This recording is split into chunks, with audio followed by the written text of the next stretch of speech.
ہمیں یہ جو غصہ یہ ہم کامتے ہیں بات کرتے ہوئے، میں آپ کو سچی بتا دوں، میں شاکر عباسی میں نومنتخب جوائنٹ فائنانس سیکرٹری ہوں. کل ہم جیتے، ہم اس کو سیلیبریٹ نہیں کر سکے.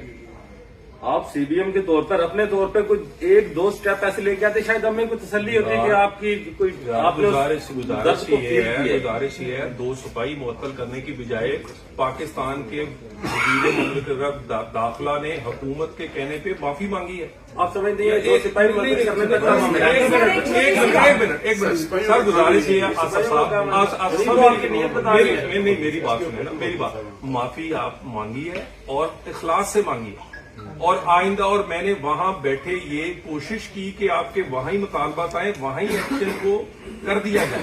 اور ہم نے مسلسل رات 9:30 10 بجے تک رابطہ رکھا ہے کہ آپ کے پریس کلب سے آپ مطالبات لائیں. اگر ہمارے اخلاص میں کوئی کمی آئے گی تو ہم آپ کا حصہ ہے.